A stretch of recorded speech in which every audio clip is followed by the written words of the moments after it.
दोस्तों, स्वागत है हमारे चैनल पर।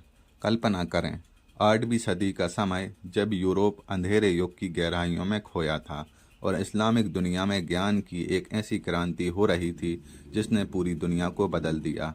इस दौर में एक शख्स ने रसायन विज्ञान को न केवल एक नया रूप दिया बल्कि ऐसी खोजें की जिनका असर आज भी हमारी ज़िंदगी में देखा जा सकता है। हम बात कर रहे हैं जाबिर इब्न हय्यान की, जिन्हें दुनिया फादर ऑफ अरब केमिस्ट्री के नाम से जानती है। लेकिन क्या आप जानते हैं, उनके प्रयोग इतने रहस्यमयी थे कि लोग उन्हें जादूगर समझते थे। उनकी किताबें इतनी जटिल थीं कि उन्हें गिबरिश यानी बकवास कहा जाता था, क्योंकि आम लोग उनकी गहराइयों को समझ ही नहीं पाते थे। फिर भी उनकी खोजों ने आधुनिक विज्ञान की नींव रखी और उनकी विरासत आज भी जीवित है। तो चलिए, इस वीडियो में हम जाबिर के जीवन, उनकी क्रांतिकारी खोजों, उनके दार्शनिक विचारों और उनकी रहस्यमयी दुनिया में एक गहरी यात्रा पर निकलते हैं। अगर आपको इतिहास, विज्ञान और प्रेरणादायक कहानियाँ पसंद हैं तो इस वीडियो को अंत तक देखें।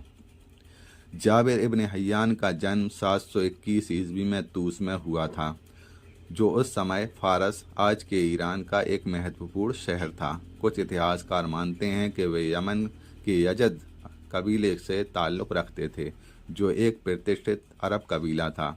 उनके पिता हय्यान एक दवा के विक्रेता थे और उमय्यद खलीफा के खिलाफ राजनीतिक गतिविधियों में शामिल थे। उस समय इस्लामिक दुनिया में उमय्यद और अब्बासिद खलीफाओं के बीच सत्ता का तीव्र संघर्ष चल रहा था।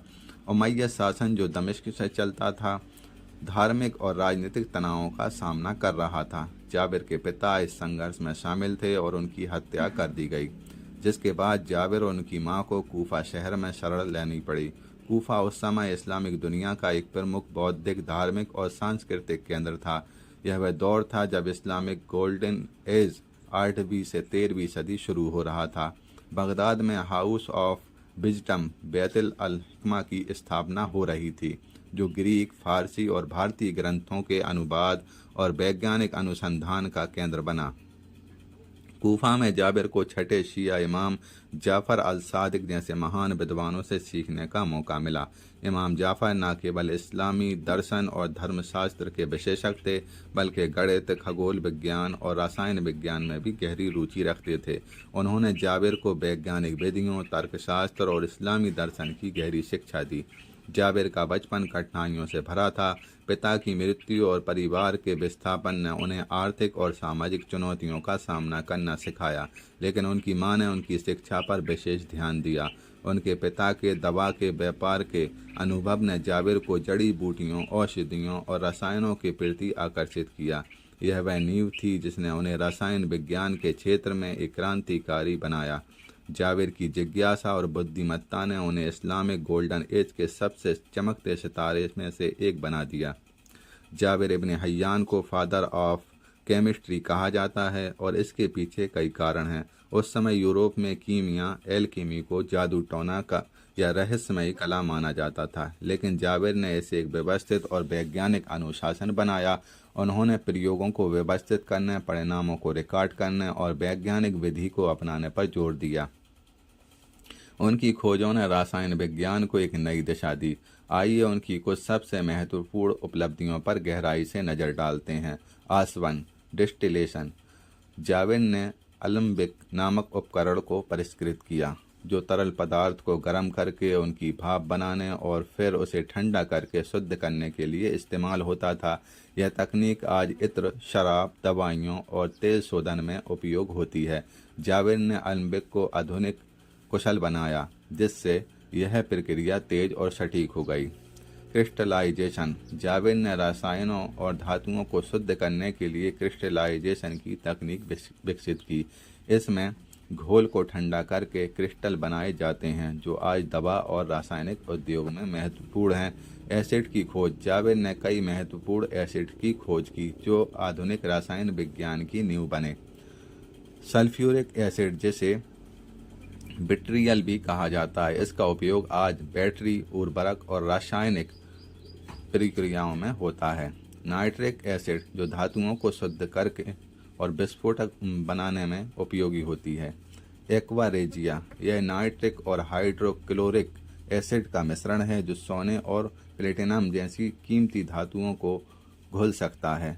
सिट्रिक एसिड जो खाद्य और औषधीय उद्योगों में उपयोग होता है। सटीक माप जावेद ने एक ऐसी तराजू बनाई जो 1 किलोग्राम के 6480वें हिस्से को माप सकती थी। यह उस समय के लिए एक अविश्वसनीय उपलब्धि थी क्योंकि सटीक माप के बिना रासायनिक प्रयोग संभव नहीं थे। धातु सिद्धांत जावेद ने प्रस्तावित किया कि सभी धातुएं सल्फर और मरकरी के बिना विभिन्न अनुपातों से बनती हैं। यह सिद्धांत हालांकि बाद में गलत साबित हुआ। उस समय धातुओं की प्रकृति को समझने में एक महत्वपूर्ण कदम था। रासायनिक उपकरण जावेद ने कई नए उपकरण डिजाइन किए जैसे रिटॉर्ट, एक विशेष डिस्टिलेशन उपकरण, भट्टियाँ और क्रूसेबल, धातुओं को पिघलाने के लिए बर्तन। इन उपकरणों ने रासायनिक प्रयोगों को अधिक सटीक और सुरक्षित बनाया।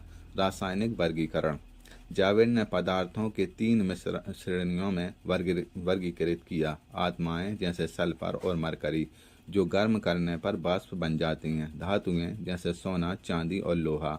और यौगिक जो पाउडर में बदल जाते हैं।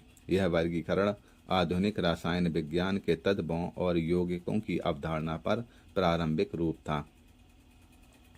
जावेद ने कीमिया को 2 हिस्सों में बांटा। एक हिस्सा जो धातुओं को सोने में बदलने की कोशिश करता था, जो उस समय कीमिया का मुख्य लक्ष्य था, और दूसरा हिस्सा जो रसायन के गुणों और उनके उपयोग को समझने पर केंद्रित था। उनकी ये कोशिशें सिर्फ सोने की तलाश तक सीमित नहीं थीं। उन्होंने रसायन विज्ञान को एक वैज्ञानिक अनुशासन के रूप में स्थापित किया। जावेद एक वैज्ञानिक होने के साथ साथ एक प्रखर लेखक, दार्शनिक और रहस्यवादी भी थे। माना जाता है कि उन्होंने 3000 से ज़्यादा किताबें और लेख लिखे। हालांकि कुछ इतिहासकार इस संख्या को अतिशयोक्ति मानते हैं। उनकी रचनाएं न केवल रसायन विज्ञान बल्कि खगोल विज्ञान, चिकित्सा, ज्योतिष, गणित, दर्शन शास्त्र और इस्लामी रहस्यवाद, सूफीवाद पर भी थीं। उनकी कुछ प्रमुख रचनाएं। किताब अल्कीमिया, इस किताब का नाम ही बाद में अंग्रेजी शब्द केमिस्ट्री का आधार बना। इसमें रासायनिक पदार्थों, उनके गुणों और प्रक्रियाओं का विस्तृत वर्णन है। द बुक ऑफ 70, यह 70 छोटे लेखों का संग्रह है जिसमें रासायनिक प्रयोगों, उपकरणों और तकनीकों का वर्णन है। The great book of chemical property, इस किताब में रसायनों के गुणों और उनके उपयोगों का गहरा अध्ययन है। किताब अल सबईन, इसमें रासायनिक और दार्शनिक विचारों का मिश्रण है जो उस समय के लिए बहुत उन्नत था। किताब अल मवाजीन, द बुक ऑफ बैलेंस, इसमें उनकी प्रसिद्ध मेथड ऑफ द बैलेंस तकनीक का वर्णन है। किताब अल रहमा, इसमें औषधीय रसायनों और उनके चिकित्सीय उपयोगों का वर्णन है। जावेद की मेथड ऑफ द बैलेंस एक अनोखी और जटिल तकनीक थी। इसमें अरबी अक्षरों को संख्यात्मक मूल्यों के आधार पर रसायनों की प्रकृति का विश्लेषण किया जाता था। उदाहरण के लिए वे किसी रसायन के नाम के अक्षरों को संख्याओं में बदलकर उनकी विशेषताओं का अनुमान लगाते थे। यह तकनीक गणित, भाषा और रसायन विज्ञान का मिश्रण थी। इसे समझने के लिए गहरा ज्ञान जरूरी था। इस विधि ने उनकी रचनाओं को रहस्यमयी बना दिया, जिसके कारण उनकी किताबें आम लोगों के लिए समझना मुश्किल थीं। जावेद का दर्शन बहुत गहरा था। वे मानते थे कि विज्ञान और धर्म एक दूसरे के पूरक हैं। उनकी रचनाओं में इस्लामी रहस्यवाद, विशेष रूप से शिया और सूफी विचारधारा का प्रभाव देखा जा सकता है। उन्होंने यह भी दावा किया कि सही ज्ञान और तकनीक से धातुओं को सोने में बदला जा सकता है, जो उस समय कीमिया का एक बड़ा लक्ष्य था। उनकी किताबें इतनी जटिल थीं कि बाद में यूरोप में उन्हें गीबर के नाम से जाना गया और उनकी भाषा को गिबरिश, बकवास कहा गया, क्योंकि आम लोग इसे समझ नहीं पाते थे। लेकिन यही जटिलता उनकी बौद्धिक गहराई को दर्शाती है। जावेद ने चिकित्सा में भी योगदान दिया। उन्होंने औषधीय रसायनों के उपयोग पर कई लेख लिखे, जिनमें बीमारियों के इलाज के लिए रासायनिक योगों का वर्णन है। उनकी ये मान्यता है कि रासायन विज्ञान का उपयोग मानव जीवन को बेहतर बनाने के लिए किया जा सकता है। जावेद का प्रभाव इस्लामिक दुनिया तक सीमित नहीं रहा। उनकी किताबों का अनुवाद 12वीं सदी में लैटिन में हुआ और वे यूरोप में गीबर के नाम से मशहूर हुए। उनकी खोजों ने मध्यकालीन यूरोप में कीमिया और रसायन विज्ञान को नई दिशा दी। उदाहरण के लिए उनके द्वारा विकसित डिस्टिलेशन, क्रिस्टलाइजेशन और एसिड्स की खोज ने यूरोपीय वैज्ञानिकों को रासायनिक प्रक्रियाओं को समझने में मदद की। ये तकनीकें बाद में रसायन विज्ञान और चिकित्सा और औद्योगिक प्रक्रियाओं की नींव बनी। जाबिर की किताबों का यूरोप में इतना प्रभाव था कि मध्यकालीन कीमियागर और वैज्ञानिक जैसे रोजर बेकन और अल्बर्ट मैग्नस उनके काम से प्रेरित थे। उनकी क्रिस्टलेशन तकनीक ने यूरोप में शराब और इत्र के उत्पादन को बढ़ावा दिया और उनके एसिड्स ने धातु और शुद्धिकरण और खनन उद्योग को बदल दिया। लेकिन जाबिर के जीवन और रचनाओं को लेकर कुछ विवाद भी हैं। कुछ इतिहासकार मानते हैं कि उनकी कई किताबें 9वीं और 10वीं सदी में शिया विद्वानों, विशेष रूप से इस्माइली समुदाय ने लिखी और जाबिर इनका पदनाम हो सकता है। ऐसा इसलिए क्योंकि उनकी कुछ रचनाएं बाद के समय की शैली और विचारों को दर्शाती हैं, जैसे इस्माइली दर्शन का प्रभाव। उदाहरण के लिए उनकी किताबों में गूढ़ और रहस्यमयी तत्वों का समावेश बाद के इस्माइली लेखकों की शैली से मेल खाता है। फिर भी उनकी खोजों और लेखन का प्रभाव इतना ज़्यादा गहरा था कि रसायन विज्ञान का जनक माना जाता है। जाबिर ने अब्बासिद खलीफा हारून अल रशीद के दरबार में काम किया, जहां उन्होंने रासायनिक विज्ञान के लिए खलीफा के लिए दवाइयाँ तैयार की। लेकिन बाद में उनके साथ मतभेद हो गया। कुछ स्रोतों के अनुसार हारून अल रशीद को जाबिर के प्रयोगों पर संदेह हुआ, क्योंकि उनकी कीमिया की कोशिशें जादू टोने से जुड़ी देखी जाने लगीं। 803 में उन्हें मृत्यु दंड की सज़ा सुनाई गई, जिसके बाद वे कूफा से भाग गए। वहां उन्हें घर में नज़रबंद कर दिया गया और 815 में उनकी मृत्यु हो गई। उनकी मृत्यु के बाद भी उनकी किताबें और विचार सदियों तक जीवित रहे।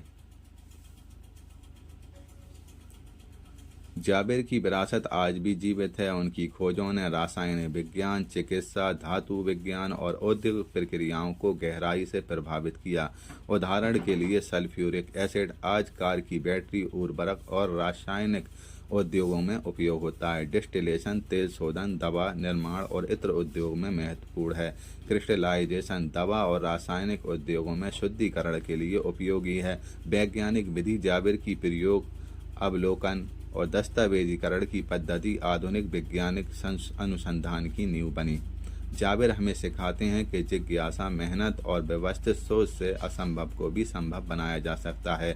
इस्लामिक गोल्डन एज में उनके जैसे विद्वानों ने दिखाया कि ज्ञान की कोई सीमा नहीं होती। उनकी कहानी हमें प्रेरित करती है कि हम अपनी जिज्ञासा को कभी ना छोड़ें। हमें नया सीखने की कोशिशें करना चाहिए।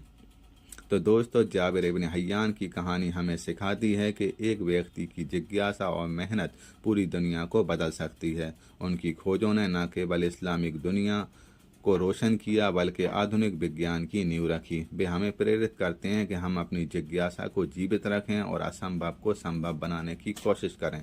अगर आपको उनकी ये कहानी प्रेरणादायक लगी तो इस वीडियो को लाइक करें, अपने दोस्तों और परिवार के साथ शेयर करें और हमारे चैनल को सब्सक्राइब करें। मिलते हैं अगली वीडियो में।